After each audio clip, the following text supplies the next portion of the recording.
तो दोबारा जन्म लेना पड़ सकता है, तो भगवान से भक्ति का दान मांगेंगे तो दोबारा जन्म लेना पड़ सकता है भक्ति हेतु।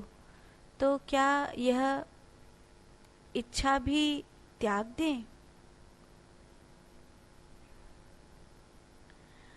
आप अगर भक्ति मांगते हो या आप चिंता करते हो, आप कोई भी ऐसा उपाय नहीं कर सकते कि आपको दोबारा जन्म ना लेना पड़े, क्योंकि ये आपके हाथ में है ही नहीं, ये नियति के हाथ में है। आप सोच रहे हो कि आपने कुछ मांगा है, आपने किसी चीज की चिंता करी है, उसके लिए आपको दोबारा जन्म लेना पड़ेगा।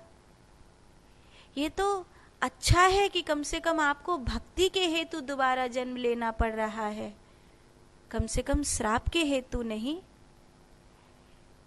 प्रारब्ध जब तक है तब तक जन्म लेना ही पड़ेगा। जन्म से डरिए मत, जन्म बुरा नहीं है।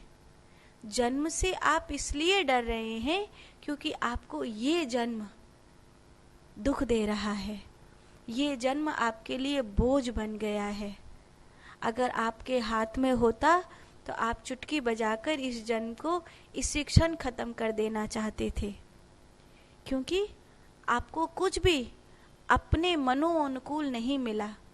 आपको ये जन्म भारी पड़ रहा है, इसलिए आप चाहते अगला जन्म ना मिले, लेकिन ऐसा नहीं होता। इस जन्म को भोग कर या इस जन्म को मिटाकर या इस जन्म को रख कर भी आप अगले जन्म की कोई चीज सुनिश्चित नहीं कर सकते हैं। आप ये क्यों चाह रहे हैं कि अगला जन्म ना मिले? आप ये चाहो कि मेरा ये जन्म इतना प्यारा हो कि मैं पूर्णता अनुभव करूं, मैं इसी जन्म में पूर्णता अनुभव करूं। अगर आपको भक्ति मांगनी है और अगर आपको इस जन्म में भक्ति नहीं मिली, तो क्या गारंटी है कि आपको अगले जन्म में भी भक्ति मिलेगी? और अगर इस जन्म में आपको भक्ति मिल जाती है तो अगले जन्म की कोई ज़रूरत भी नहीं है, कोई ज़रूरत नहीं है।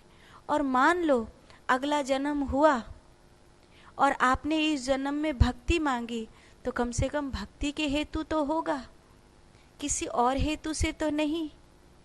अगर आप भक्ति भी नहीं मांगते हैं और इस जन्म को सिर्फ इसीलिए बिता देते हैं कि मुझे अगला जन्म नहीं चाहिए, तो आपने कुछ भी नहीं किया, अगले जन्म की कोई तैयारी नहीं करी।